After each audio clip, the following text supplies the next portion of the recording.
Hi, everyone. This is Farah, your family autism coach, autism family coach. And it's been a while, but I'm happy to be back with an amazing guest. Now, before I get into this is something that I get a lot of parents calling me for and asking about health and gut health issues and behavioral challenges which are associated with gut health. I'm not the expert, so I usually refrain from answering those questions, but I do share the basics that I do, which I feel every parent, regardless of having a special needs child, should do.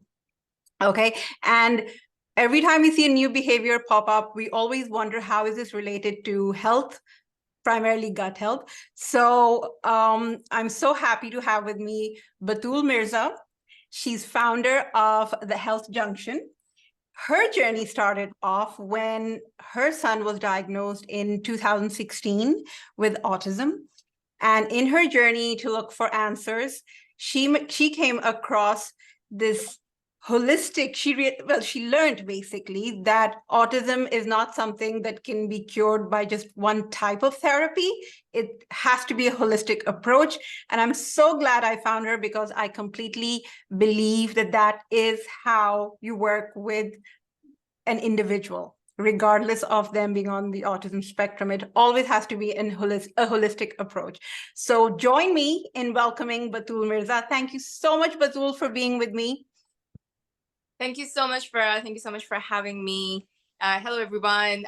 As Farah introduced so kindly, my name is Batool. I am a mother to a now almost actually 10-year-old son. He was diagnosed quite young. Actually, we flagged him young. He was diagnosed at around 2.10. And since then, it's been I would say, a roller coaster ride. Almost about 8 years navigating the world of autism. And Farah is well seasoned and experienced as well. So we both have, between the two of us, probably just under 25 years of experience navigating autism, and that's pretty humbling. Yeah. And I probably never mentioned this to you before, Batool, but my brother is also on the spectrum. So I go like way back in my exposure with autism, and that too at a time when nobody knew what autism was. Well, that's exactly it. After my son's diagnosis, a lot of family members were questioning our own childhood, and some of the eccentric ways that we had. And as it turned out, I'm pretty sure that my brother is on Asperger's end of the spectrum, and the evaluations he's done kind of confirmed that he is. So there you go. We do have a self-identified high-functioning autistic in the family. Awesome. We just awesome. We have a lot in common. Well, yep. Okay. Just to dive in, first of all, when we talk about holistic approach, what exactly do we mean when we say that? Like integrated holistic approach? Yeah, exactly. So the integrative approach, the holistic approach, or even the functional medicine approach, the idea is that you do not treat the symptoms. I mean, you might find that in the traditional medicine, we're kind of consumed treating the symptoms, the onset, and what the symptoms look like on the outside. Holistic means from the inside, a whole big picture approach. You want to answer the question, why is this happening, as opposed to what is happening. We understand what is happening, but sometimes you just jump into treating what is happening. For example, you go and check your sugar levels and you find out that you have, your HbA1c is high. I tell you that you are pre-diabetic or diabetic, and I start treating you for that. But did we pause to look into, well, why? Does she have high sugar levels? Does it run in the family? Could there be lifestyle modifications that could help her? Could it be stress? Is it hormonal? Is it cortisol? Like, all those things play a role into it. So instead of just treating the symptoms, you want to ask the question, why? And that's what holistic is. That's the holistic way. Awesome. And when we talk about biomed, there is this understanding that biomed is something really expensive. It involves like a whole range of medicines, which is very difficult to keep up with and sustain for families because they're also paying for multiple other therapies. And then you have traditional medicine as well. Huh? So I mean, what's the difference between them? Yeah. Like traditional and biomed. So yeah, I mean, like I have a slide here that I want to share with you guys in just a couple of minutes. But yeah, just to kind of talk about the difference between the medicine and a supplement. People always go like, supplements get bad rep at times because people always go like, okay, well, I cannot give these medicines on my own because they seem to think that supplements are medicines. But they're not. Supplements are not medicine at all. And I think there's that confusion that I need a doctor to be able to tell me what supplements I can take because they're medicines. And then you actually take them to the doctor and you show it to the doctor and the doctor goes like, well, I'm not helping you with this and you don't need to take this. Yeah. Because that's what the doctor tell you, because the doctor's specialty is obviously in traditional medicine, which is primarily of prescriptions most of the time.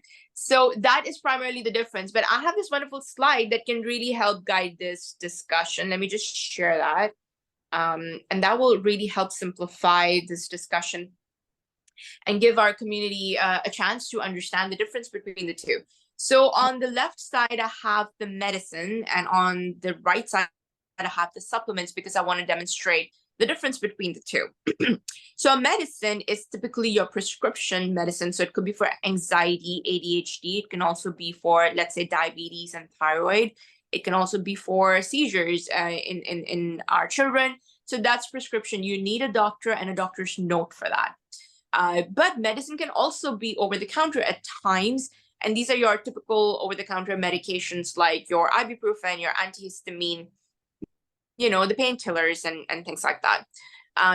Medicines typically do require a doctor's note. A licensed medical doctor can write these prescriptions for you, not just anyone.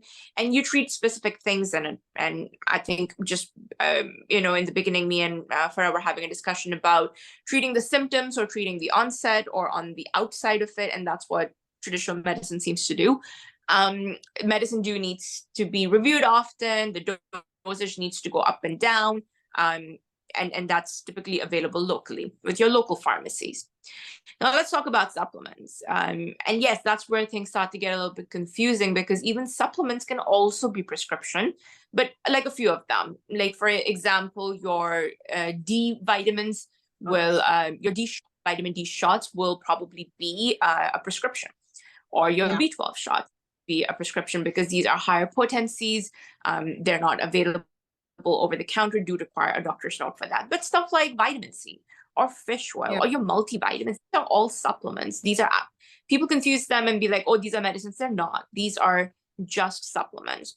These can be, you can be guided about them by a naturopath, practitioner, nutritionist, or a health coach like myself. I'm a holistic health practitioner. So we're able to guide you on these things, which are supplements. So the beauty of the supplements is that it works holistically. So it works on the deficiencies, it works on improving and assisting the functions, and it answers that question, why do we need it? And that's what you'll find here.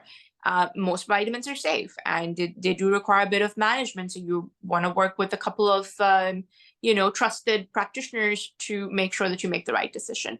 And yeah, supplements could be a little bit harder to find. And as Farah pointed out, they can be a little bit expensive. But if you invest in a couple of good brands, and you don't need a lot, you just need a little bit, because you're targeting, then you should be fine. You will find that it is affordable. You can make it work, and you can be consistent with it. So yeah, this was the slide that I wanted to share with you for I know you have some people on social media that follow you, and I have a huge community as well that I support. And this is a very common question. Then what is the difference between supplements? How can you tell us about the medicine? Who is the doctor? Who should we ask? And this is not self-medication, you guys. This is supplementation. There are a lot of practitioners out there, a lot of naturopaths out there as well, Batool, that actually say that you can, with the right kind of diet, you don't need these supplements as much as, other doctors might want to push them.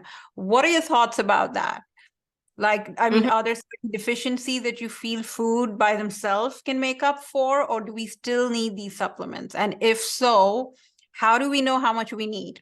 Because, some parents go right in, and because they're over the counter, like you just stated, they just go in and they pick some up. How do you know that this vitamin, I might be giving an overdose over here? Yeah. Well, most vitamins are safe to consume. Like, B vitamins are safe to consume. There can be you can have toxicities with vitamin D and vitamin A, but you will really need to be consuming copious amounts of it to cause that. But let's simplify this. When it comes down to supplements, yes, you can consume a well-balanced diet, and in an ideal world, you won't have deficiencies, but you kind of do. Sometimes you're just prone to deficiencies genetically as well. So, and let's not forget that our kids, because obviously you and I are both autism moms, we have kids who have eaters. So deficiencies are not like, they don't come about in a day, and they don't go away in a day. They do take time. So let's take, for example, omega-3. Omega-3 is a nutrient our bodies cannot make. We need to consume it. So omega-3, well, obviously we know fish is a great source of omega-3, and we know nuts are a great source of omega-3, but how many nuts and how much fish will you consume